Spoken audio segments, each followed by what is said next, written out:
Baik, kita akan mulai pembelajaran kita. Sebelumnya, Bismillahirrahmanirrahim. Assalamualaikum warahmatullahi wabarakatuh. Waalaikumsalam warahmatullahi wabarakatuh.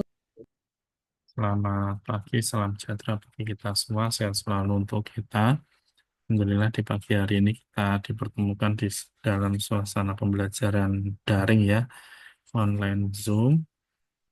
Sebelumnya, untuk supaya kita lebih lancar dan diberikan pemahaman, diberikan kemudahan dalam pembelajaran kita pagi hari ini, marilah kita berdoa menurut agama dan kepercayaan kita masing-masing. Berdoa mulai,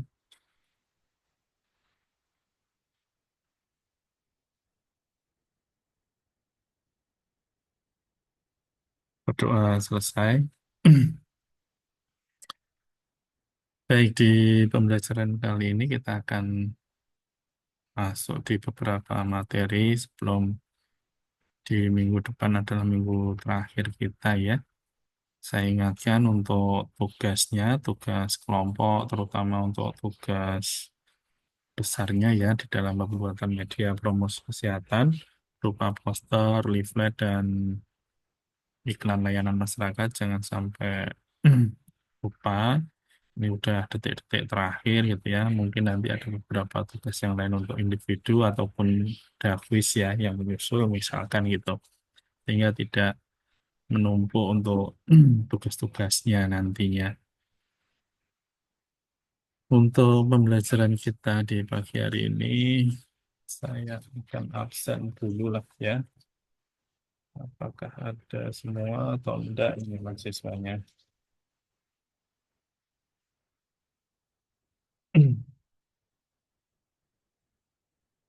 Ini kelas kelas B ya.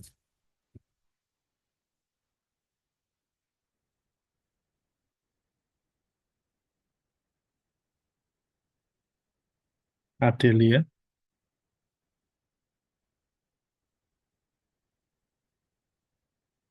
kelas A atau B ini? Kelas A ya. Kelas A, Pak. Kirana, Hadir, Pak.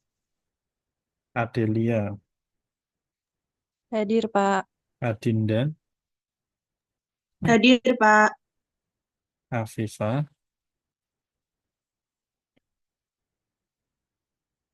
Lagi ke kamar mandi, Pak. Elsa, Hadir, Pak. Anastasia, Hadir, Pak. Arshifa, Hadir, Pak. Azra,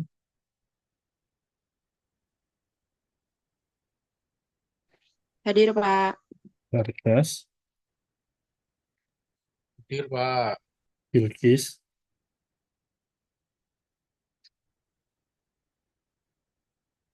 Bilkis, belum. Rizwi, Rizwi,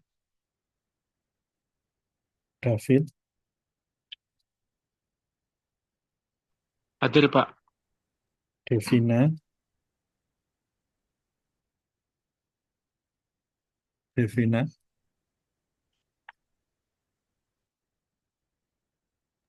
Hadir. Faiz, Hadir, Pak. Faras, Farah, Hadir, Pak. Febri, Hadir, Pak. Femi, Hadir, Pak. Firza, Hadir, Pak. Hesti, Hadir, Pak. Isnaini, Hadir, Pak. Jolisvia, Hadir, Pak. Keisha, Hadir, Pak. Mailin, Hadir, Pak. Muhammad Rizki, Hadir, Pak. Fedora, Hadir, Pak. Rosa Pol, Rosa Kol, Murti, Hadir, Pak. Naila, Hadir, Pak. Nyoman, Nyoman, Hadir, Pak. Nola, Hadir, Pak. Nurayan, Hadir, Pak. Oriza, Hadir, Pak. Pinastiko, Hadir, Pak. Jam berapa? Rahm- Rahmawati, Hadir, Pak. Randy, Hadir, Pak. Respingka, Respingka, Rizky, Rizky hadir, Pak. Rahmatun, Hadir, Pak. Salma, Hadir, Pak. Sevi, Hadir, Pak. Sally, Hadir, Pak. Sulistia, Sulistia, Sulistia izin ke kamar mandi, Pak. Syahrial, Hadir, Pak. Talita, Hadir, Pak. Ultima, Hadir, Pak. Widiawati, Hadir, Pak. Yoram, Hadir, Pak. Zavia. Hadir, Pak. Oke, baik.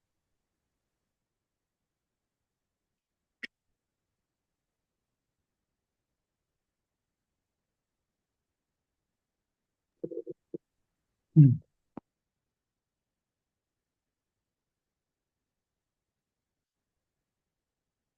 Baik, kita akan mulai ya pembelajaran kita di pagi hari ini. Kita akan belajar tentang surveillance. Surveillance. Ada yang sudah pernah mendengar terkait dengan surveillance? Belum. Belum. Kalau survei udah pernah melihat belum? Survei membuktikan gitu ya. Biasanya sekarang yang jadi banyak apa tuh ya? Jawabannya yang aneh-aneh gitu kan, jadi lucu-lucuan gitu. Oke, kalau survei udah pernah dengar? Beda enggak? Pernah. Pernah ya. Beda enggak antara surveillance dengan survei? Atau di kolom chat silakan dituliskan. Survei. Survei itu apa? Survei. Apa yang dimaksud dengan survei? Menurut kalian, survei.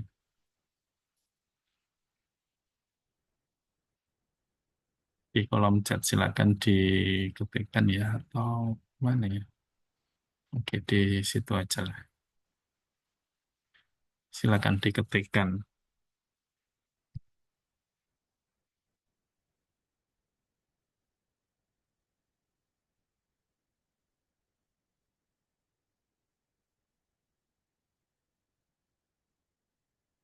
Ada, ayo.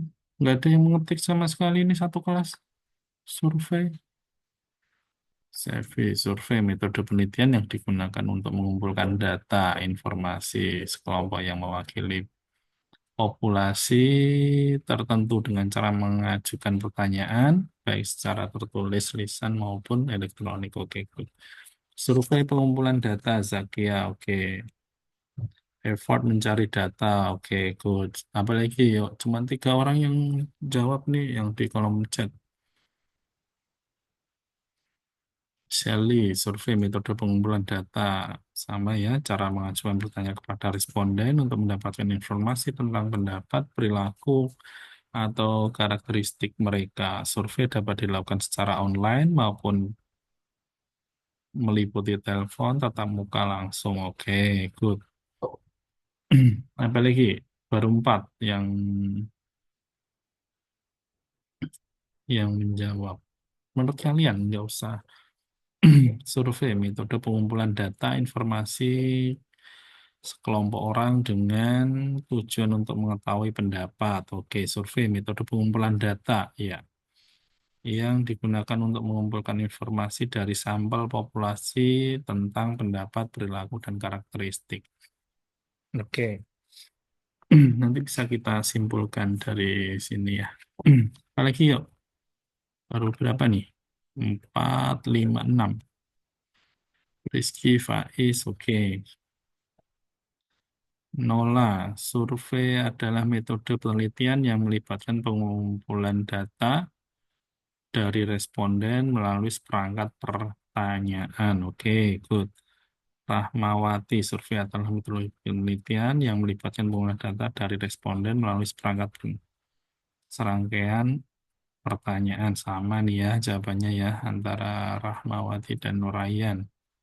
Cara pengumpulan data informasi atau pendapat dari sekelompok orang seperti dengan mengumpulkan pertanyaan-pertanyaan. Oke, survei, metode untuk pengumpulan data atau informasi dari responden, teknik pengumpulan data, pengajuan pernyataan kepada responden kepada secara langsung atau tidak langsung. Oke, ada beberapa yang bisa kita simpulkan dari situ ya terkait dengan survei. Nanti terkait dengan surveillance beda lagi. Jadi antara survei dan surveillance itu satu dia adalah yang berbeda gitu ya. Berbeda. Di dalam kesehatan masyarakat ada yang dinamakan surveillance nantinya yang digunakan apa? Itu sama, dia adalah satu pengambilan data atau pengumpulan data yang dikumpulkan dari populasi seperti itu, dari populasi. Jadi survei tadi yang pertama adalah pengumpulan data, teknik pengumpulan data. Surveillance sama, nanti adalah dia juga melakukan sebuah pengumpulan data, gitu ya, pengumpulan data. Kemarin ingat di dalam kesehatan masyarakat, dia akan menilai bagaimana kesehatan yang ada di masyarakat, gitu ya. Maka sebelumnya kita harus tahu bagaimana karakteristik yang ada di dalam masyarakat terkait dengan permasalahan yang dihadapi masyarakat ataupun populasi itu. Terkait apa? Terkait dengan ya kesehatan dia gitu ya, kesehatan dia. Maka dari situ diperlukan suatu pengumpulan data, pengumpulan data. Nah, di sini ada beberapa antara survei, apakah surveillance nantinya. Nah, kalau survei itu adalah sama pengumpulan data, surveillance juga pengumpulan data. Bedanya apa? Bedanya kalau survei itu hanya dilakukan satu waktu biasanya. Ketika data itu dia terkumpul, udah selesai. Tapi kalau surveillance itu pengumpulannya secara terus-menerus. Jadi dilakukan secara sistematik dan dilakukan secara terus-menerus itu. Itu yang membedakan antara survei dan surveillance ya, surveillance. Sehingga kalau itu data diambil secara terus-menerus, maka dia akan membentuk suatu tren namanya. Sebentar saya carikan ya. Saya carikan contohnya.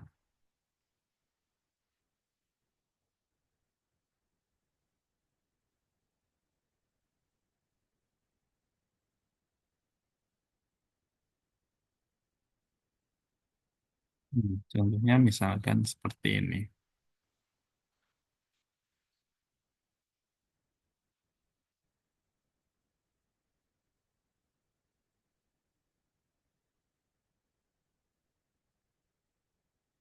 Langsung ke ini aja ya, nggak usah. Nanti kalau materi untuk teorinya mah bisa gampang. Jadi contohnya pada kasus COVID-19 kemarin ini dilakukan oleh Dinas Kesehatan Provinsi Sumatera Utara. Dia ingin melihat bagaimana keadaan kesehatan masyarakat Sumatera Utara terkait dengan COVID-19 kemarin ya. Ini di tahun 2020. Tadi survei adalah dia pengambilan data secara insidental. Tapi kalau surveillance itu adalah secara terus-menerus. Sehingga contohnya ini data dari surveillance. Kelihatan ya ini ya.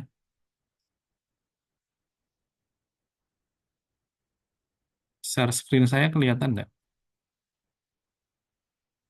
Kelihatan, Pak. Ya. Contohnya misalkan ini kasus COVID-19 secara global di Sumatera Utara, bagaimana dia terkait dengan tren perkembangan dia. Ini ada tiga, ada kumulatif case, kemudian aktif case, sama ya apa ini, nurse case ya. Atau di sini adalah kasus baru, kasus kumulatif sama ini new ya, nggak kelihatan. Ini new, yang hijau ini new, yang baru. Jadi yang biru ini adalah kasus kumulatif secara keseluruhan, kemudian yang merah ini adalah yang aktif, kemudian yang hijau ini adalah kasus baru. Nah, surveillance tadi dia adalah pengambilan data secara terus-menerus. Ini kalau kalian lihat di sini, di sana setiap hari ya, mulai dari 1, 2, 3, 4, dan seterusnya. Setiap hari dia didata berapa kasus baru, berapa kasus keseluruhan, dan berapa kasus yang aktif di Sumatera Utara khususnya. Nah, dengan adanya data ini, maka kita akan melihat perkembangan satu penyakit itu. Kalau di sini contohnya adalah COVID-19 di Sumatera Utara. Bagaimana perkembangannya? Oh, ternyata dari hari ke hari dia mengalami kenaikan gitu ya. Mengalami kenaikan. Kemudian pada tanggal berapa nih nggak kelihatan ya. 27 dan 29 Maret dia mulai terjadi kenaikan signifikan terkait dengan kasus COVID-19. Berarti kalau terjadi kenaikan signifikan, nah ini namanya adalah tren nantinya. Tren itu berarti dia terjadi anomali. Ada apa sih kok ada terjadi kenaikan COVID-19 secara signifikan di masyarakat gitu. Maka dilakukan satu analisis nantinya, dilakukan analisis untuk melihat kenapa kok bisa terjadi kenaikan secara signifikan. Nanti setelah dilakukan analisis, maka akan ditemukan satu permasalahan. Oh, ternyata misalkan ya, banyak sekali masyarakat di Sumatera Utara, di sini dijelaskan enggak ya? Di Sumatera Utara itu misalkan terjadi mobilitas masyarakatnya yang terlampau tinggi, sehingga itu memicu terjadinya kenaikan angka COVID misalkan. Nah, dari temuan itu, maka akan dilakukan satu penanggulangan nantinya. Penanggulangan apa? Terkait dengan pengendalian COVID-19. Kalau tadi permasalahannya adalah mobilitas masyarakat yang terlampau aktif atau dia bepergian kemanapun, misalkan dia terlampau tinggi, maka pemerintah dia akan mengambil satu tindakan kebijakan untuk mencegah itu, mencegah supaya masyarakatnya dia tidak terlampau mobile dan pengendalian COVID ini bisa terkendali. Gambarannya seperti itu. Nah, nanti tergantung analisisnya itu dia permasalahannya apa saja gitu ya. Permasalahannya apa aja. Misalkan kita akan baca respon pandemik misal di sini ya. Penanganan pandemi dibutuhkan mitigasi optimal yang membutuhkan persiapan yang bertujuan untuk mengurangi dan bahkan meniadakan risiko dampak yang merugikan. Nah, itu namanya adalah satu mitigasi. Jadi bagaimana untuk menanggulangi satu permasalahan kesehatan tadi, maka dibuatlah satu langkah-langkah nantinya gitu. Persiapan tersebut mencakup proses kesiapsiagaan, yakni sebelum dijumpai kasus di suatu wilayah. Siaga darurat bila mulai ada akses dan tanggap darurat bila minimal terdapat dua klaster ataupun kasus terjadinya meluas dan rehabilitasi bila sudah tidak ditemukan kasus dari dua masalah itu. Ya. Untuk optimalisasi output dari setiap tahap mitigasi dibutuhkan dukungan surveillance epidemiologi yang kuat. Nah, jadi kalian bisa menyimpulkan enggak kalau surveillance epidemiologi ini kira-kira salah satu kebermanfaatannya apa? Ya, yuk coba dituliskan di kolom chat lagi dari pemaparan secara singkat ini tadi dari kasus yang kita temukan di Sumatera Utara, kemudian didapatkan suatu data gitu ya, kemudian kelihatan ada tren permasalahan di sana, kemudian dia bisa digunakan untuk apa surveillance itu tadi. Bisa dituliskan lagi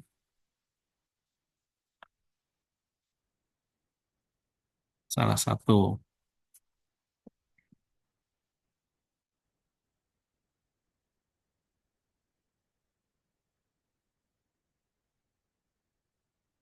Saya tunggu ya. Ayo, belum ada yang menuliskan? Kalau enggak saya tunjuk nih.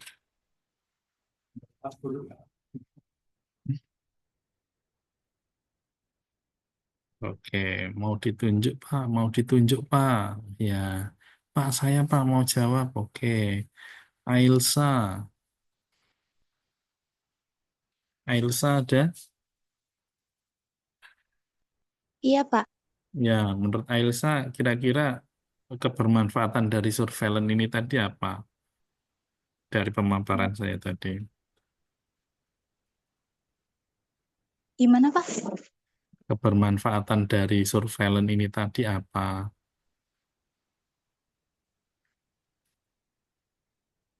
Eh,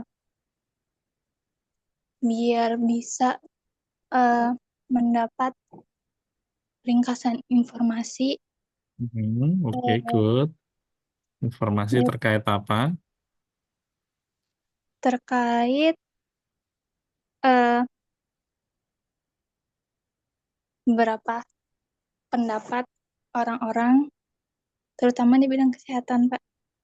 Dapat orang-orang terkait dengan Suatu kasus, kesehatan. Satu kasus, oke. Ada lagi. suatu kasus atau kebiasaan yang diterapin sama orang-orang itu, Pak.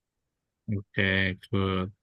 Kau tunjuk temanmu, yang lainnya siapa yang bisa bantu jawab untuk Hmm, melengkapi jawabanmu? Sang Bapak aja. Enggak mau, ayo saja. Siapa ya, Pak? Ya siapa? Temanmu kan satu kelas banyak itu.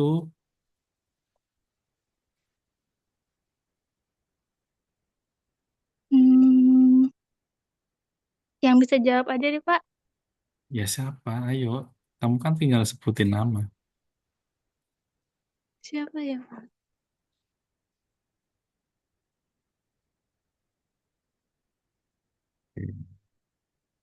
Oh, tinggal sebutin nama itu satu kelas banyak dia.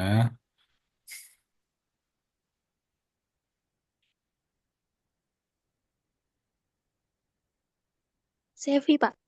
Sevi, oke, good. Sevi mana Sevi? Hadir, Pak. Sevi Wulandari.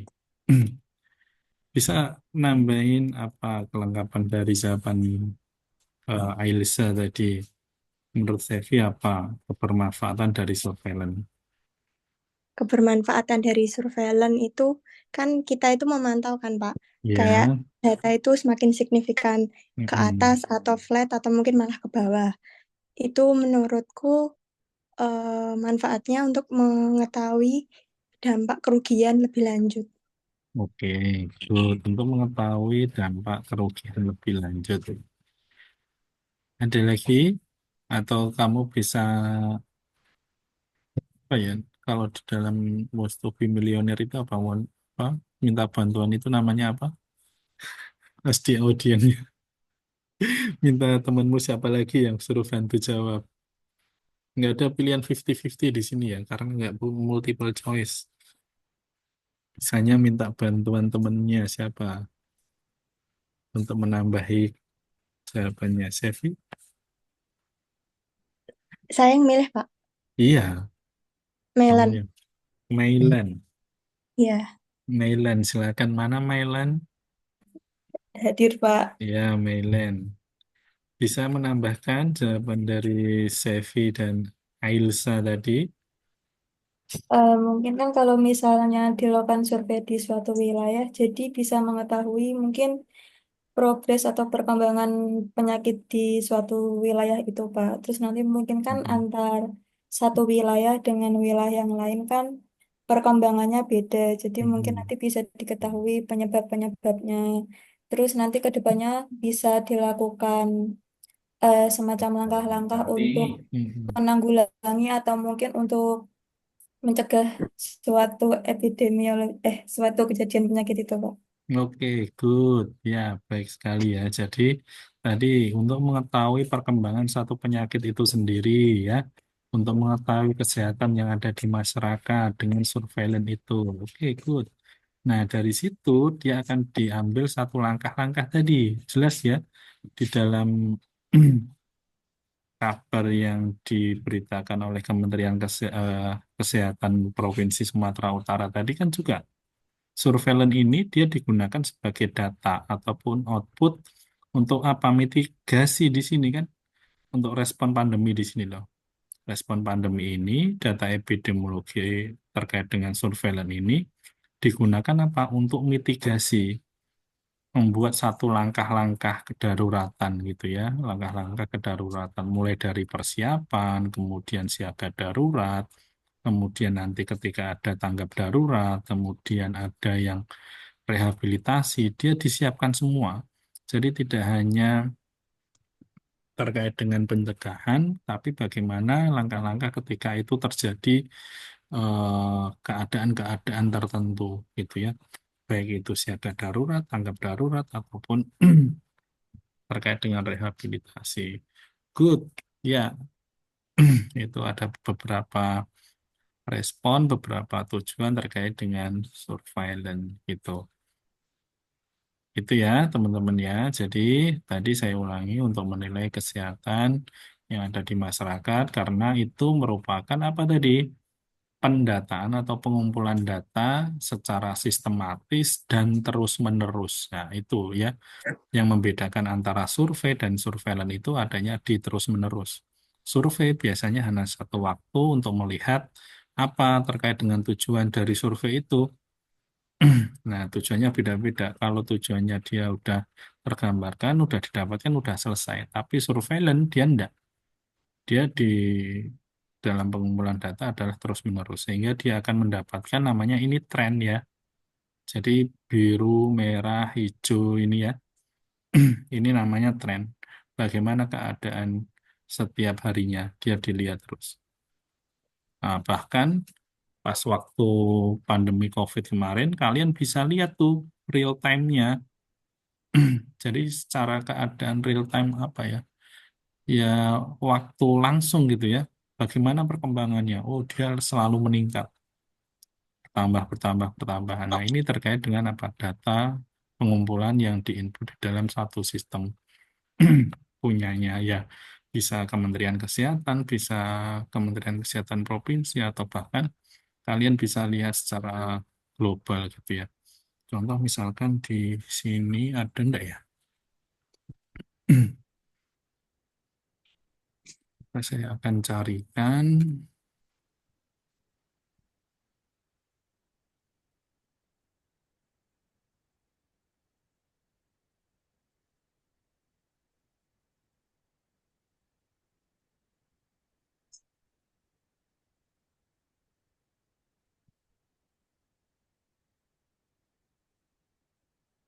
Kalau pas waktu pandemi COVID itu dia banyak datanya.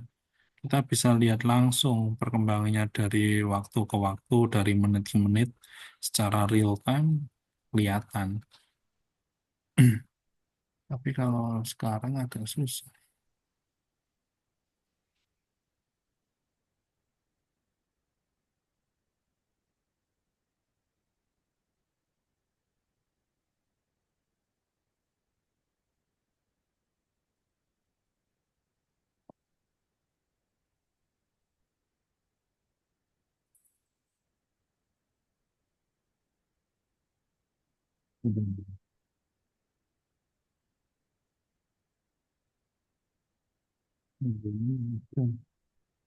Yang dulu.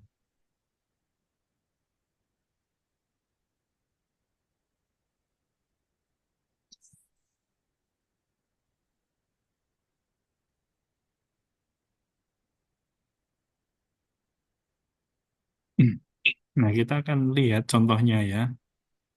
Contohnya aja.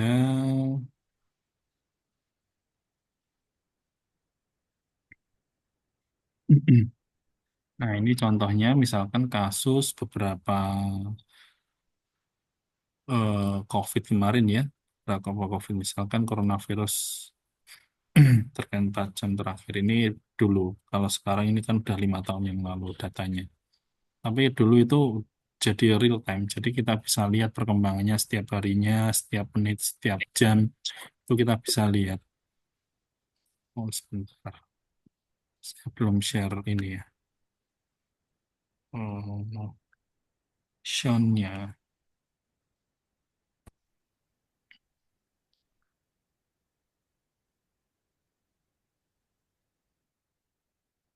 Nah, ini data yang dikumpulkan secara terus-menerus tadi. Kalau kalian lihat mulai dari 20 Januari dan seterusnya.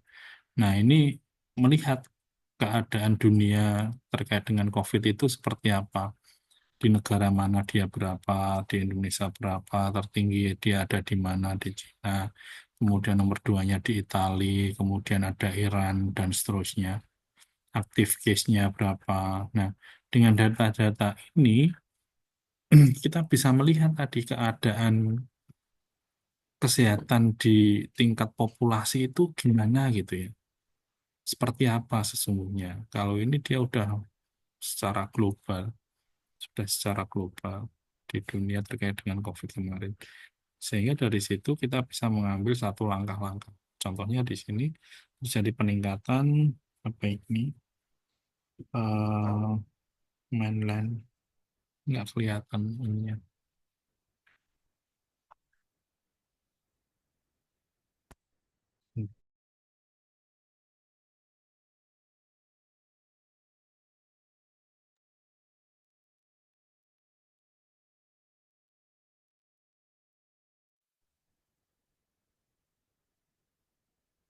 Oke, kelihatan di sini surveillance ya mikrofonnya rusak. Nah, sehingga salah satu fungsi dari surveillance tadi, dia akan bisa melihat bagaimana keadaan kesehatan secara global, secara populasi ya. Kemudian kita juga bisa melihat langkah-langkah nantinya untuk mitigasi ataupun penanggulangan terkait dengan kasus penyakitnya gitu ya. Nah, kalau ini adalah contohnya COVID-19. Jadi tidak hanya COVID-19 saja sih sebenarnya, tapi kasus-kasus yang lain kita bisa petakan. Bagaimana ketika seseorang itu dia belum terkena, kemudian ketika ada kejadian luar biasa, tadi misalkan dicontohkan ada klaster-klaster baru, kemudian ketika sudah ada yang kena, bagaimana dia caranya penanggulangannya, penanganannya, ketika ada yang terjadi keparahan, bagaimana rehabilitasinya. Nah, itu dia semua dipetakan untuk ya sudah tinggal jalan aja. Nah, di situ eh, nanti kita kenal juga ada namanya adalah pengorganisasian. Pengorganisasian itu bagaimana mengelola sumber daya supaya untuk apa? Untuk eh, membuat satu langkah-langkah penanggulangan tadi, bagaimana nakesnya, bagaimana tempatnya, bagaimana sarana prasarananya, bagaimana pengelolaan budgetingnya dan seterusnya. Di sana ada namanya pengorganisasian sumber daya. Oke, itu ya. Jadi intinya di situ tadi surveillance eh, suatu pengumpulan data yang dilakukan secara terus-menerus gitu ya. Ini nanti bisa dilihat sendiri kalau ini. Jadi tidak banyak saya akan. Nah, dasar hukumnya di sini ya, yaitu masih dasar hukum di Undang-Undang yang lama 36 tahun 2009 tentang kesehatan. Meskipun ada yang baru selama peraturan pelaksana ini dia tidak bertentangan dengan undang-undang yang baru, maka ini masih berlaku.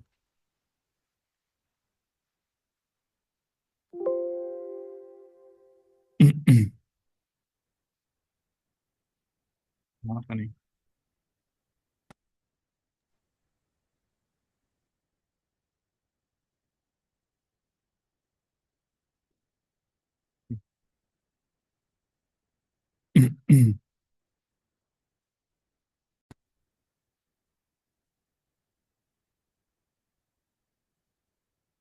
Oke, Kemudian penanggulangan penyakit tidak menular, kalau ini khususnya untuk penyakit tidak menular ya, karena di dalam eh, apa dari Prodi dia menuliskannya adalah surveillance tidak menular.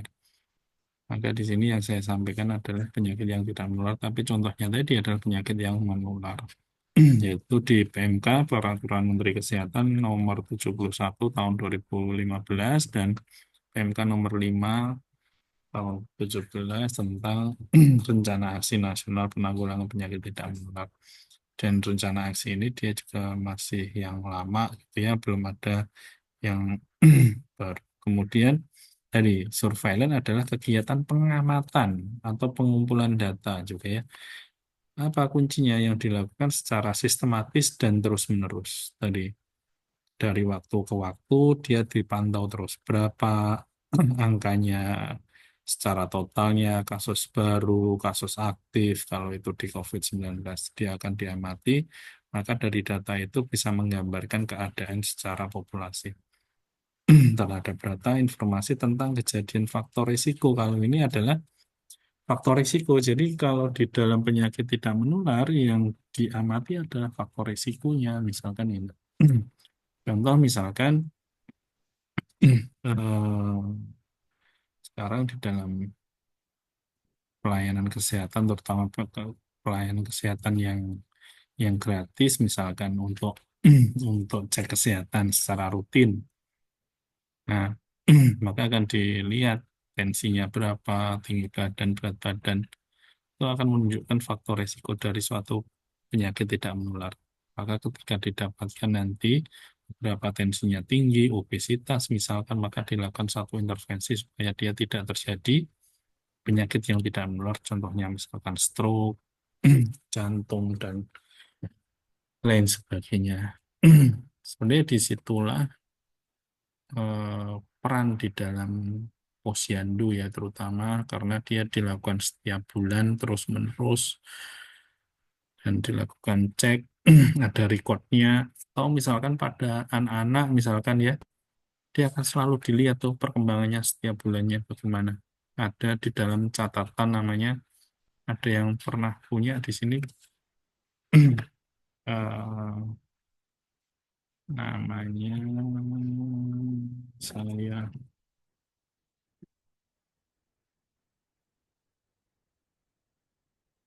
nah contohnya ini.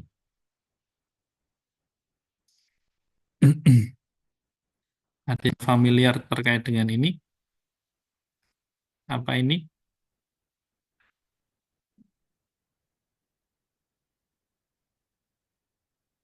Kartu menuju sehat.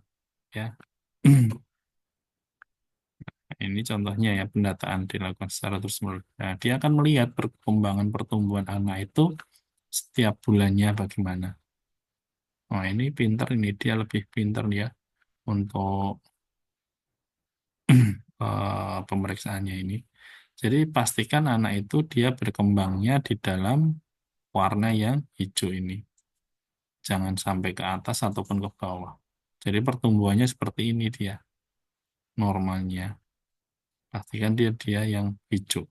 Nah, berarti dia sudah sesuai dengan tumbuh kembangnya. Apa yang dilihat? Ya, mulai dari berat badan, tinggi badan, dilakukan di mana? Di posyandu. Pasti ini. Ini terkait dengan survei. Maka kalau anak dia berada di bawah garis hijau, misalkan dia di kuning yang di bawah, maka diberikan satu intervensi edukasi kepada ibunya. Makannya ya Bu, proteinnya yang tinggi untuk meningkatkan berat badan. Tapi kalau anak itu dia berada di atas garis hijau, dia juga nggak sehat. Berarti dia mengalami obesitas misalkan. Sehingga juga perlu diedukasi gitu ya.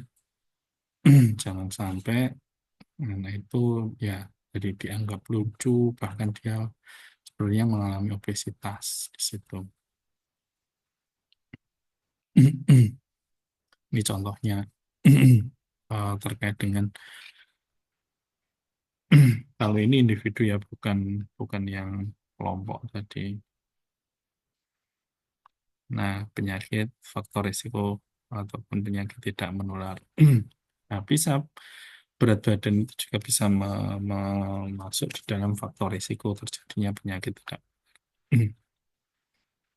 Kondisi yang mempengaruhi terjadinya peningkatan untuk memperoleh dan memberikan informasi guna mengarahkan tindakan penanggulangan yang efektif dan efisien. Satu, tadi untuk melihat kondisi kesehatan. Dua, data itu bisa digunakan untuk penanggulangan. Intinya di situ. Kemudian penyakit tidak menular itu sendiri berarti berupa penyakit kronis, durasinya panjang, dan memiliki proses penyembuhan yang lama dan lambat gitu ya. Kemarin juga sudah disampaikan berapa kondisi penyakit yang tidak menular, hipertensi, stroke, kalian sudah kenal banyak. Penyakit yang tidak bisa ditularkan dari orang ke orang. Nah, ini sesuai dengan PMK 71 tahun 2015. Nah, sedangkan survei tadi ya, responnya sejumlah besar responden bertanya ke orang, bisa melalui kuesioner, tadi disampaikan ya, ada yang bisa berupa elektronik, telepon, dan seterusnya. Nah, survei ini adalah temponya singkat.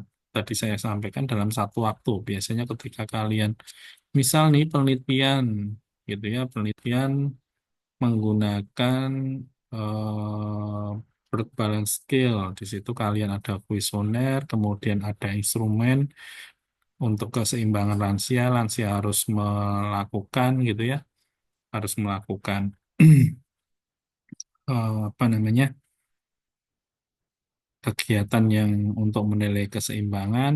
Nah, contohnya misalkan ini BPS ya, BPS itu berarti di sini.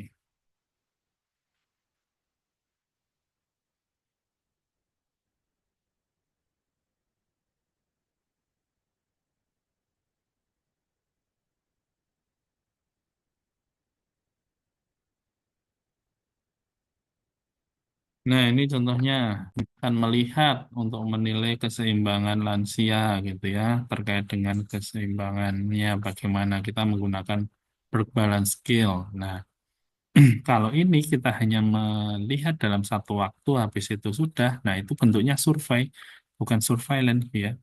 Karena kalau surveillance itu dia dilakukan secara terus-menerus berkala, sehingga dia akan melihat bagaimana perkembangan dari eh, keadaan dari yang kita ukur tadi.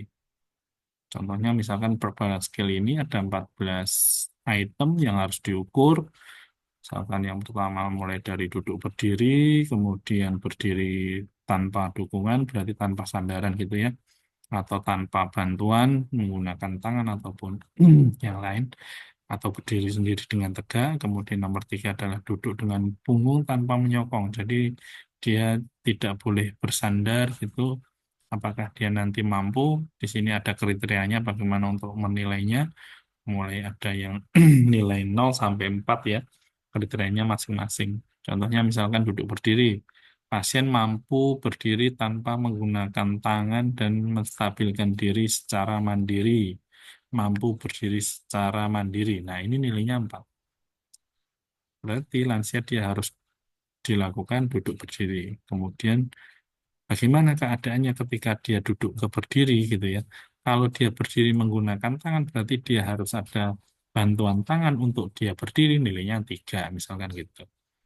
Tapi kalau dia tidak mampu sama sekali, sedang atau maksimal untuk berdiri gitu ya, nilainya 0. Kalau membutuhkan bantuan minimal untuk berdiri dan menstabilkan diri dan membutuhkan bantuan, nah nilainya 1. Ini contohnya, misalkan nanti tinggal dicentrang, kemudian nilainya di situ akan ditotal. Berarti nilai terendah adalah 0, nilai tertinggi berarti 4 kali 14 gitu ya. Berapa itu? 56. Dan seterusnya berdiri dari duduk, ada transfer, kemudian berdiri. Nah, ini survei. Ini survei. Karena ini dilakukan dalam satu waktu, setelah itu selesai udah. Setelah itu udah. Tapi beda tadi dengan apa? KMS misalkan ini. HMS ini untuk menilai dalam terus-menerus. Bulan ini dilihat, bulan besok dilihat, bulan besok dilihat. Sampai di usia berapa? Balita di sini ya. Balita itu berarti di bawah 5 tahun. Atau di sini ada perkembangan di setiap bulannya ini 2 sampai 3 tahun dan seterusnya. Nah, kalau anak-anak itu biasanya kita juga ada program 100 hari kelahiran anak, memastikan bahwa bagaimana tumbuh kembang anak, kesehatan anak dalam 1000 hari. 1000 hari 1000 hari itu berapa itu? Berarti kurang kurang lebih 3 tahun dia. 3 tahun. Nah, apakah perkembangannya bagaimana? Kalau itu dikaitkan dengan individu gitu.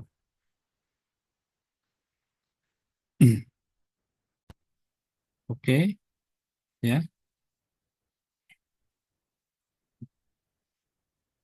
Kemudian terus menerus sama ya. Atau kita akan lihat yang lain, misalkan kita lihat misalkan banyak mana. Nah,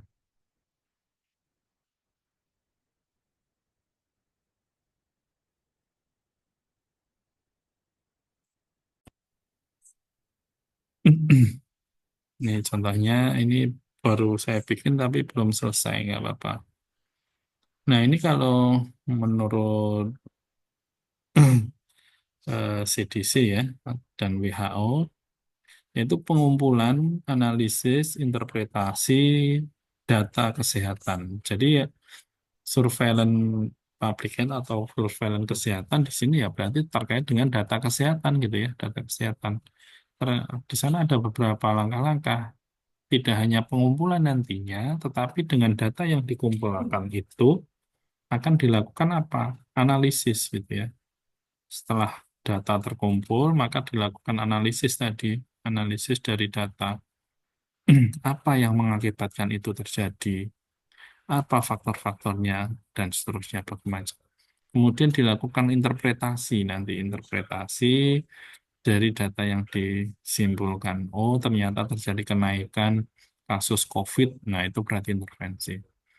Nah, yang digunakan untuk apa? Tadi untuk mitigasi ya, mitigasi mulai dari perencanaan, pelaksanaan, evaluasi, praktek kesehatan masyarakat. Jadi bagaimana untuk pencegahannya, bagaimana untuk ketika ada temuan baru, bagaimana terkait ada klaster baru, terkait ada peningkatan signifikan atau terjadi anomali terkait dengan data, terkait peningkatan kasus, dan seterusnya. Jadi banyak hal yang bisa kita lakukan dengan data itu gitu. Nah, surveillance dalam konteks kesehatan masyarakat menurut WHO, pengumpulan sistematis dan analisis kesehatan untuk penggunaan yang tepat dalam pencegahan dan pengendalian penyakit. Jadi, intinya, sebelum kita melakukan pencegahan satu penyakit, maka kita harus tahu dulu keadaannya seperti apa masyarakat ini terkait dengan kesehatannya. Dengan cara apa? Dengan cara pengumpulan data gitu. Nah, contohnya misalkan kemarin gitu ya. Kemarin pas waktu KKN di masyarakat. Di sana, tahu-tahu dia ingin memberikan satu penyuluhan tentang K3. K3 yang dilakukan pada sekolahan SMK gitu. Loh, memang dapat temuan apa kok kalian memberikan satu penyuluhan terkait dengan K3, terkait dengan kesehatan dan keselamatan kerja di SMK di situ? Ternyata mahasiswa ini tadi dia sudah melakukan satu wawancara kepada kepala sekolahnya. Kepala sekolahnya, Bapak, ketika kami dari jurusan fisioterapi bisa membantu di sini memberikan satu penyuluhan terkait dengan permasalahan gerak dan fungsi gitu ya. kira-kira apa yang menjadi masalah bagi pelajar-pelajar di sini gitu. Oh, ternyata untuk keselamatan dan kesehatan kerja banyak sekali yang mengeluh misalkan setelah praktek terutama dia nyeri leher, nyeri bahu. Ketika dianalisis banyak sekali ketika dia melakukan praktek itu tidak sesuai dengan seharusnya K3-nya. Dia selalu bungkuk, dia apa ya, kursinya terlalu pendek dan seterusnya banyak banget. Nah, itulah temuan-temuan data-data yang bisa digunakan dalam apa penanggulangan nantinya. Jadi jangan ujuk-ujuk ya. Ujuk-ujuk itu bahasa Indonesianya siapa sih? Tiba-tiba gitu ya. Tiba-tiba ya. Bener ya, Sevi ya? Betul, Pak. Iya. Tiba-tiba kita hanya memberikan satu intervensi tanpa kita bisa tahu apa sih sebenarnya permasalahan yang ada di masyarakat gitu. Jangan, jangan seperti itu. Tapi harus ada data awal dulu permasalahannya apa. Sama halnya ketika kalian membuat satu proposal skripsi ini ya, kan harus muncul di situ. Permasalahannya apa sih kok kalian bisa memberikan satu, misalkan latihan di dalam peningkatan keseimbangan lansia gitu. Memang permasalahannya apa yang ada di latar belakang kalian? Itu harus muncul dulu sebelum kita bisa memberikan intervensi. Jangan-jangan bukan itu yang dibutuhkan oleh masyarakat untuk penanggulangan. Yang awalnya eh, mahasiswa yang KKN ini dia akan memberikan satu penyuluhan terkait dengan bahaya rokok gitu, bahaya rokok. Wah, dia dianggap relevan di situ. Tapi nyatanya bukan itu masalah yang ada di situ gitu. Ternyata ada masalah yang lebih utama yang terkait dengan keseharian, dengan praktek siswa-siswa SMK di situ, yaitu K3 keselamatan kerja. Sehingga dia ganti materinya yang awalnya ingin memberikan satu penyuluhan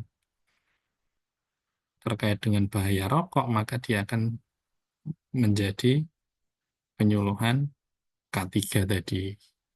Karena apa? Karena ada data di awal tadi, yaitu apa? Wawancara dengan kepala sekolahnya.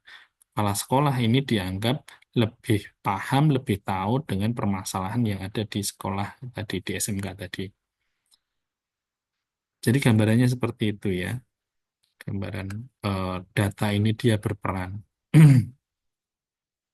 Ya, intinya lebih apa ya, lebih presisi, lebih mengena gitu ya dengan adanya data ini tadi. Bukan sembarang kita kasih kasih satu intervensi pencegahan apa ternyata bukan itu permasalahan yang ada di masyarakat. Maka data ini penting yang dikumpulkan secara terus-menerus dalam bentuk data surveillance.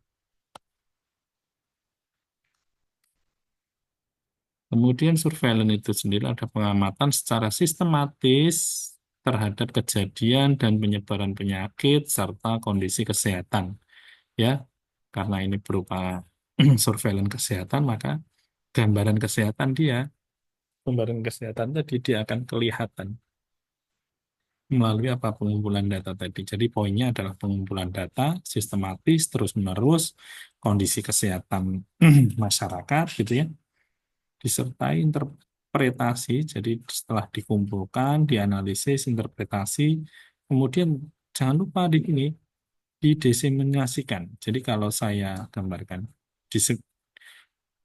diseminasi itu apa? Disebarluaskan ya, disebarluaskan. Jadi kalau kesehatan, data kesehatan yang bertanggung jawab terhadap pengumpulan data itu siapa? Misalkan di dalam otoritas pemerintahan, dia adalah dinas kesehatan gitu ya. Yang punya data adalah dinas kesehatan, tapi yang memiliki otoritas daerah itu adalah kepala daerah, bisa wali kota, bisa gubernur, ataupun misalkan sampai di tingkat nasional, misalkan presiden gitu ya. Maka data kesehatan itu dia didiseminasikan, disebarluaskan, diberitahukan kepada yang memiliki otoritas tadi. Nah, jangan terlalu muluk-muluk nasional ataupun global lah. Kita bicara misalkan kota atau kabupaten gitu ya. Berarti dinas kota atau kabupaten tadi telah melihat telah memiliki data terkait data kesehatan, kemudian data itu kan udah diolah dan diinterpretasi tadi, dimaknai. Nah, dengan makna itu dia memberikan satu informasi kepada pemerintah. Jadi pemerintah dalam hal ini adalah kepala daerah. Bisa kepala daerah itu berarti bisa wali kota, bisa atau di tingkat provinsi itu gubernur gitu ya, gantung di tingkat mana. Bisa kepala daerah ini, intinya kepala daerah. Maka pemerintah daerah, pemerintah daerah ataupun kepala daerah tadi, dia membuat satu kebijakan langkah-langkah aturan untuk menanggulangi tadi, menanggulangi. Contohnya di dalam Sumatera Utara tadi. Oh, ternyata peningkatan COVID-19 ini diperkirakan karena banyaknya mobilitas dari masyarakat. Maka pemerintah kota ataupun kepala daerah tadi dia membuat satu kebijakan. Kebijakan apa? Untuk mengurangi mobilitas masyarakat. Dengan cara apa? Dengan cara misalkan dia menutup fasilitas umum di kota itu. Nah, itu termasuk langkah-langkah kebijakan. Langkah-langkah kebijakan. Dalam rangka apa? Pengendalian penyakit. Dari mana kok bisa? Dari data yang diterima dari dinas kesehatan tadi. Paham ya? Berarti fungsi yang lain data ini dijadikan acuan sebagai pembuat kebijakan dalam penentuan penanggulangan tadi. Karena data ini tidak berhenti di dinas kesehatan, tapi dia didiseminasikan, disebarluaskan atau diberitahukan kepada pemerintah daerah, dalam hal ini kepala daerah, dan kepala daerah dia membuat satu aturan kebijakan untuk penanggulangan. Dasarnya adalah data surveillance tadi. Gitu. Paham ya? Kalau penyakit tidak menular, contohnya gimana? Contohnya misalkan gini. Di puskesmas itu kan ada di bawahnya, posyandu itu kan berada di bawahnya puskesmas. Puskesmas itu berada di bawahnya dinas kesehatan. Sehingga dinas kesehatan itu dia memiliki data. Siapa siapa yang memiliki tekanan darah tinggi. Daerah-daerah mana yang banyak mengalami tekanan darah tinggi gitu. Dia ada petanya di situ, dinas kesehatan. Maka dari situ dia diinformasikan, Bapak Wali Kota ini loh, daerah Bapak itu banyak yang mengalami hipertensi. Sehingga diberikan saran-saran di situ, dilakukan intervensi segala macam. Salah satunya apa? Misalkan aktivitas fisik. Nah, sehingga ada kebijakan misalkan mungkin salah satu dari kebijakan yang diambil untuk Car Free Day supaya masyarakat itu tetap aktivitas fisik minimal 1 hari selama 1 minggu di Car Free Day itu salah satunya adalah data dari kesehatan tadi karena banyak masyarakat itu yang dia sedenter, yang dia tekanan darahnya tinggi, banyak mengalami masalah kesehatan karena kurangnya aktivitas fisik misalkan gitu. Maka dari situlah itu kebijakan yang diambil untuk mendorong apa masyarakat supaya dia dapat melakukan aktivitas fisik meskipun minimal 1 hari selama 1 minggu. Oke. Jadi paham ya di sini ya gambarannya ya. Ada data itu nanti akan diolah, dianalisis, kemudian disebarluaskan. Setelah disebarluaskan, dia akan muncullah satu kebijakan nanti adalah untuk menanggulangi permasalahan itu. Oke.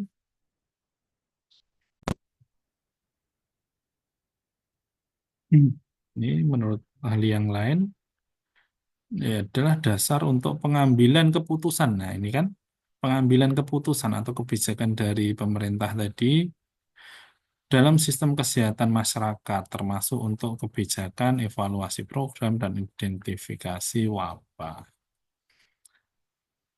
Jadi ada lagi di sini, surveillance itu fungsi yang lainnya apa? Karena tadi dengan data dia bisa melihat perkembangan dari waktu ke waktu, kemudian bisa untuk menentukan intervensi, bisa untuk mengambil suatu kebijakan keputusan. Ketika data itu tetap diambil, maka akan kelihatan. Kelihatan apa? Di sini. Contohnya tadi di mana?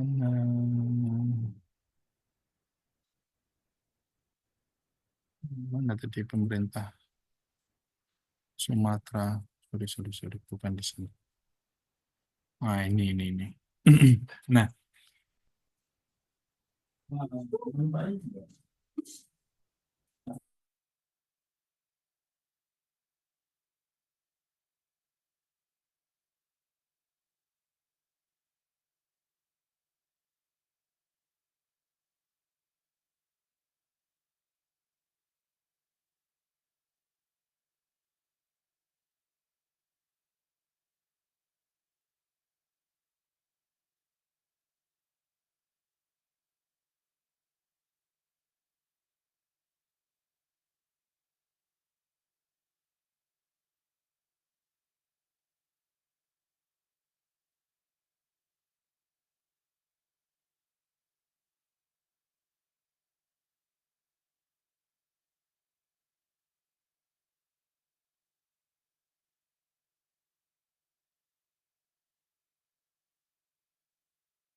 sebentar saya ambil charger dulu.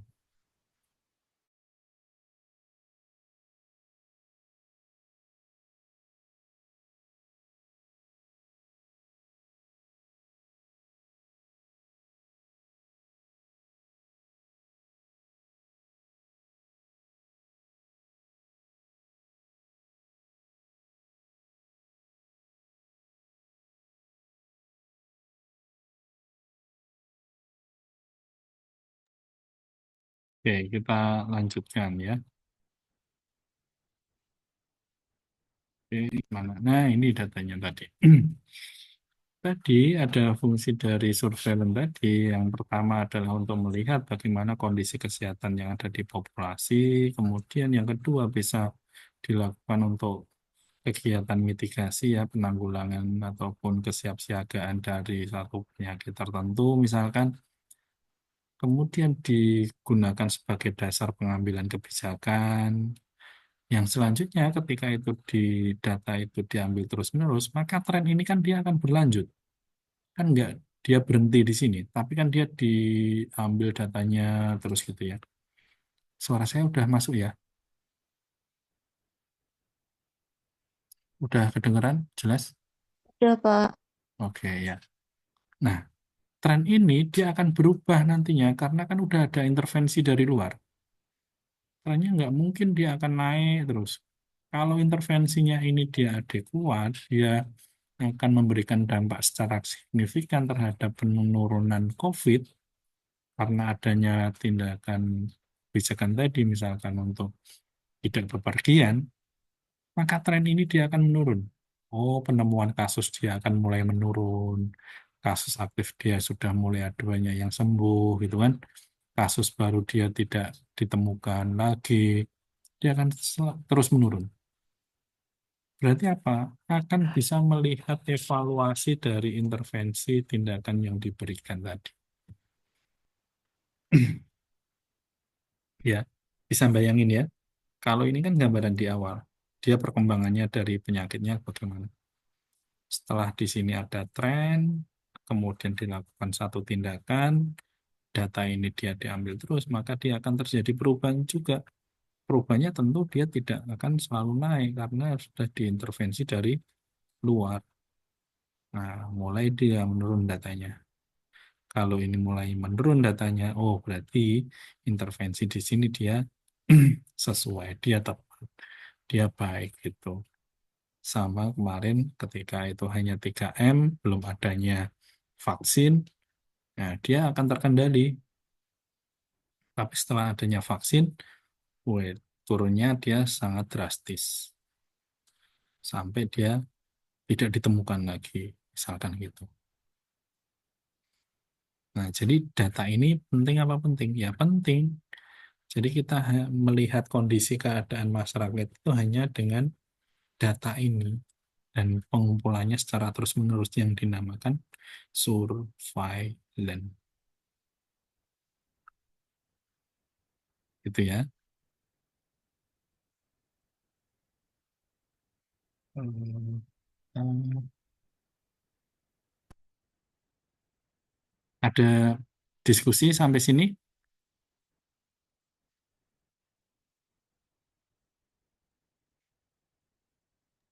Belum, Pak. Belum? Oke, kita lanjutkan ya kalau memang belum.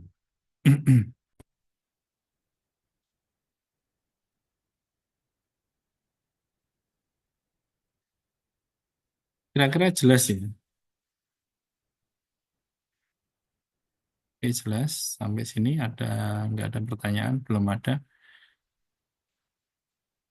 Oke, kita akan lanjutkan. Sekarang kita akan lihat apa sih komponen-komponen yang ada di dalam surveillance itu, gitu ya. Jadi ada beberapa komponen untuk dapat dilakukan suatu surveillance tadi pendataan secara terus-menerus. Yang pertama adalah pengumpulan data, yaitu ini ada komponen utamanya mengumpulkan data secara sistematis dari berbagai macam sumber. Jadi ini nanti kalau kita eh, bahas terkait dengan jenis surveillance itu diambil dari beberapa. Bisa dia dari klinik, rumah sakit, bisa dari laboratorium atau bisa dari masyarakat gitu ya. Klinik, rumah sakit tadi contohnya dia dilakukan secara terus-menerus di situ apa itu terkait dengan kesehatan yang ada di situ. Oh, misal nih puskesmas terkait data DB. Data DB itu selalu terpantau. Berapa orang yang ke puskesmas itu yang berobat terkait dengan DB gitu. Oh, setiap bulan itu nggak ada 0,000. Tapi ternyata pada awal tahun gitu ya, dia terjadi peningkatan masyarakat yang berobat ke puskesmas itu yang mengalami DB. Wih, berarti artinya ada apa nih? Yang biasanya itu tidak ada pasien DB, kok tahu-tahu di bulan Januari Februari itu terjadi peningkatan pelonjakan itu. Terjadi beda, anomali di situ. Trennya berubah. Kenapa? Kita bisa analisis. Oh, bulan Januari, Februari dia sudah mulai turun hujan di situ. Berarti ada banyak kenangan.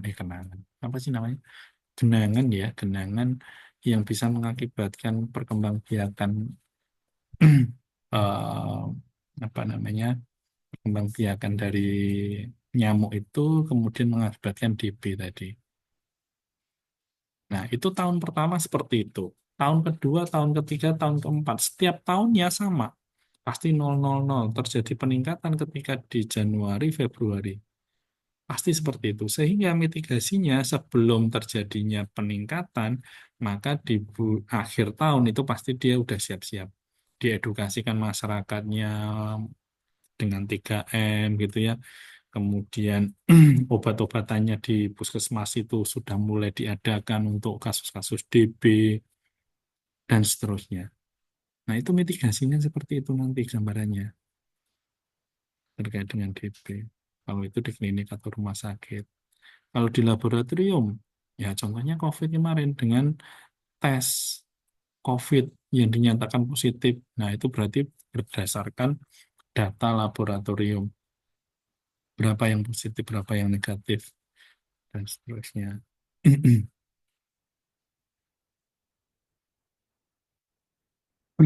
Data bisa berupa laporan kasus, gejala, hasil laboratorium, data kematian gitu ya. Ini data surveillance-nya. Nah, termasuk kalau kasus-kasus baru biasanya nih ada orang yang habis bepergian dari luar negeri, gitu ya, habis bepergian dari luar negeri.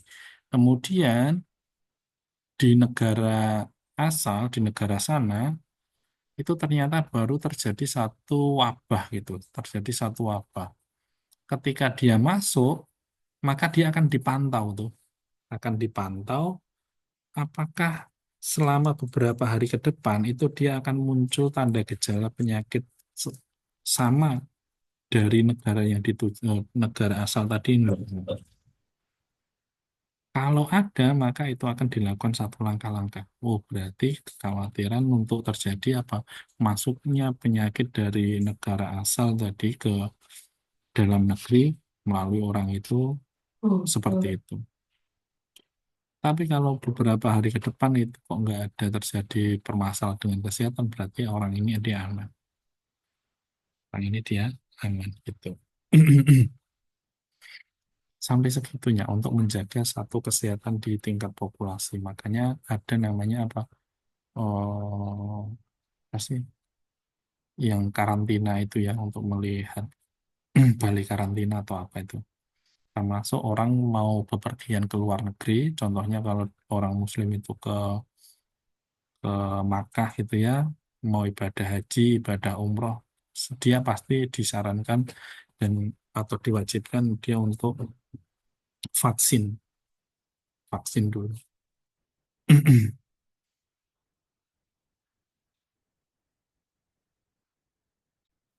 Kemudian yang kedua adalah pengolahan dan manajemen data gitu ya. Tadi dikumpulkan, kemudian datanya ini dilakukan satu analisis, mengorganisasi, menyimpan, memvalidasi, menginterpretasi, mendesiminasikan gitu. Nah, ini dilakukan pengolahan data, namanya data management. Kemudian yang ketiga adalah analisis dan interpretasi dari data itu.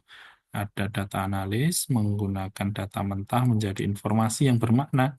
Jadi hanya data-data, oh ya tidak terkena atau tidak, tanda gejala itu muncul atau tidak, dan seterusnya. Maka dari data itu setelah diolah, dikumpulkan dari waktu ke waktu, dia akan membentuk satu tren ini ya, dan dia akan membentuk suatu pola atau potensi terjadi wabah. Kapan itu? Ketika terjadi suatu wabah, maka akan terjadi perubahan dari tren tadi ya. Perubahan dari tren di sini. Nah, ini kan kelihatan. Oh, harusnya datanya dia landai seperti ini. Tapi kenapa kok ini terjadi langsung kenaikan dari tanggal 27 ke 29 Maret ini ya, terjadi peningkatan yang luar biasa. Berarti ini ada yang masalah nih di tingkat populasi gitu. Hanya dengan data ini kita bisa melihat tadi.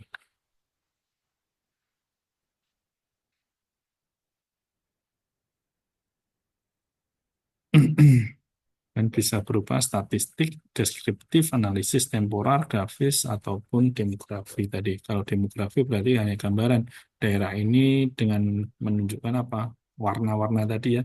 Kalau di COVID itu ada yang merah, hitam, oranye, hijau, dan segala macam. Kemudian setelah itu data diolah, didiseminasikan tadi informasi itu, menyampaikan hasil Analis pada apa? Pemangku kepentingan tadi, stakeholder. Yang saya katakan adalah kepala pemerintah, baik di tingkat bisa di kota ataupun di tingkat provinsi, itu berarti gubernur, atau di tingkat nasional itu presiden, yang akan digunakan apa?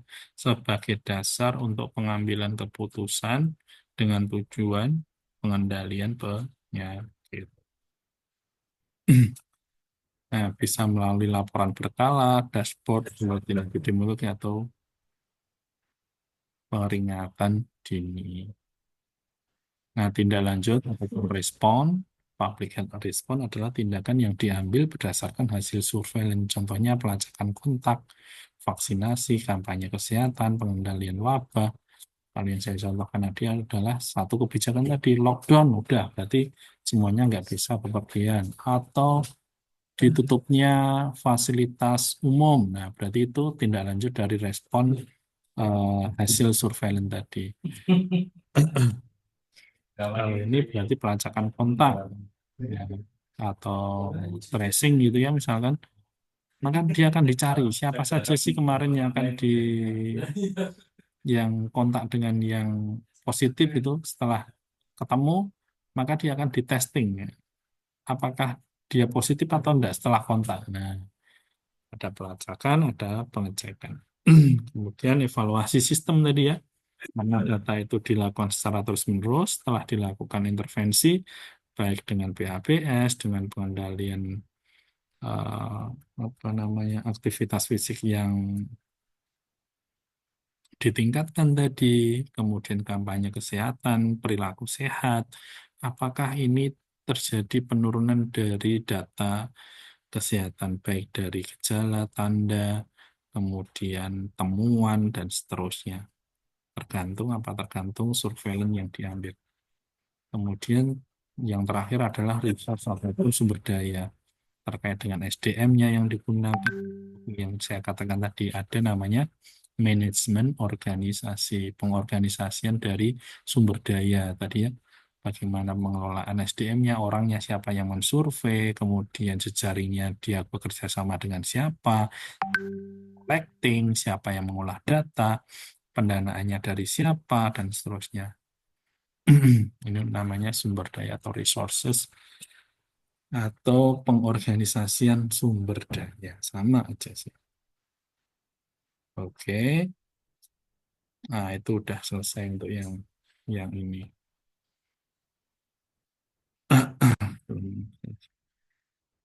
Oke, ada pertanyaan sampai di sini? Ada diskusi?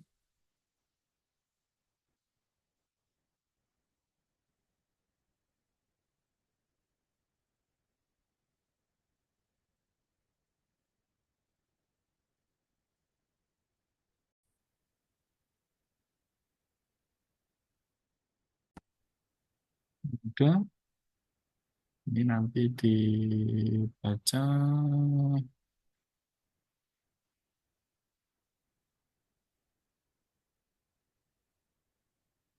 Nah, ini tujuannya ya, tersedianya informasi tentang situasi, kecenderungan penyakit, faktor resiko, masalah, terselenggaranya kewaspadaan dini, terselenggaranya investigasi dan penanggulangan KLB wabah, dasar penyampaian informasi kesehatan kepada para pihak gitu tadi. Udah, tujuan surveillance, monitoring kecenderungan, tren penyakit tadi, bagaimana perkembangan penyakit itu dia. Nah, ini namanya outbreak ya, outbreak. Outbreak itu terjadi data anomali tadi.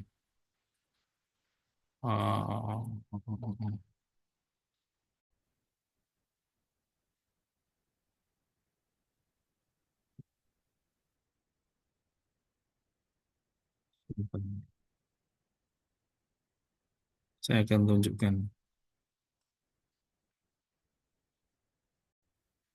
Nah, ini jadi perkembangan dari waktu ke waktu, ini namanya tren. Kemudian kalau ada data yang anomali, yang harusnya itu datanya landai, tapi dia kok terjadi kenaikan signifikan, nah ini namanya outbreak. Outbreak tadi.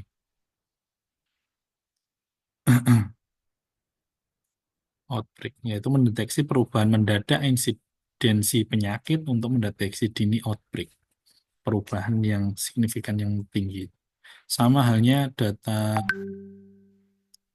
DB tadi ya, yang harusnya itu 0,000, ternyata di Januari, Februari dia melonjak tuh. Tahu-tahu ada 10, tahu-tahu ada 20 di Februari. Nah, ini kan harusnya 0 kok, kenapa kok ada 10, ada 20 yang dia berobat ke puskesmas. Berarti ada masalah kesehatan di tingkat populasi di situ. Nah, puskesmas dia bisa melacak tuh 10 orang dia berasal dari mana aja. Nah, nanti pasti dia ada temuan, puskesmas dia turun, melihat kondisi lingkungan, dia apakah ada genangan atau enggak, perlu di fogging apa enggak, dan seterusnya. Memantau kesehatan populasi, kemudian menentukan kebutuhan kesehatan prioritas, mengevaluasi kecukupan, identifikasi kebutuhan riset. Nah, ini jenis surveillance-nya tadi yang bisa dilakukan, bisa di tingkat klinik, rumah sakit, kemudian ada di laboratorium, dan seterusnya. Atau di sini ada di tingkat individu gitu ya. Contohnya tadi misalkan kesehatan anak di posyandu, dia dilihat terus bagaimana bulan ini, bulan berikutnya sampai di 3 tahun itu termasuk individu. Bagaimana untuk melihat kondisi si anak, apakah dia tumbuh kembangnya normal apa enggak, atau yang lain, atau terkait dengan tergantung kalau misalkan berbasis penyakit, misalkan penyakit apa yang baru banyak di situ, maka akan dilihat kondisinya apakah ada tanda gejala penyakit ini pada individu tersebut apa enggak gitu ya. Nah, dia menyesuaikan. Kemudian berdasarkan tanda gejala tadi, apakah ada gejala-gejala yang muncul, contohnya dari orang yang bepergian dari negara lain, apakah dia akan membawa penyakit yang lain itu masuk ke negaranya atau enggak gitu, maka dia akan lihat dari berdasarkan sindromnya, gejalanya. Kemudian berbasis laboratorium berarti hasil dari tes laboratoriumnya, apakah positif atau negatif, nah itu akan dilihat. Ini terpadu ya, negara, provinsi, kabupaten, kemudian survei kesehatan global ini berarti sudah antar negara dunia. Karena kalau terkait dengan penyakit infeksius atau penyakit menular, maka dia hanya bisa berpindah manakala terjadi perpindahan apa orang gitu ya, melalui perpindahan orang. Tadi yang saya katakan, kalau ada dia dari Indonesia, kemudian dia ke Mekah tadi, kemudian di sana baru ada wabah, nanti kembalinya jangan-jangan dia sudah terinfeksi wabah yang ada di sana. Gitu. Maka itu menjadi isu kesehatan global di situ.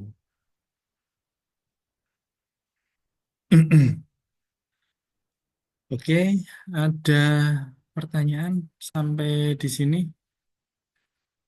Saya kira seperti itu yang bisa saya sampaikan terkait dengan surveillance, kemudian tadi meskipun secara global, secara spesifik, saya sampaikan terkait dengan contoh-contoh fungsi dari surveillance gitu ya. Kalian juga bisa membuat satu alur bagaimana surveillance itu dia berproses mulai dari identifikasi, pengumpulan, analisis data, pengolahan, interpretasi, diseminasi, kemudian dia dijadikan satu acuan untuk kesehatan, sampai nanti digunakan untuk evaluasi seperti itu. Saya kira seperti itu yang bisa saya sampaikan. Ada pertanyaan? Ada diskusi sampai di sini?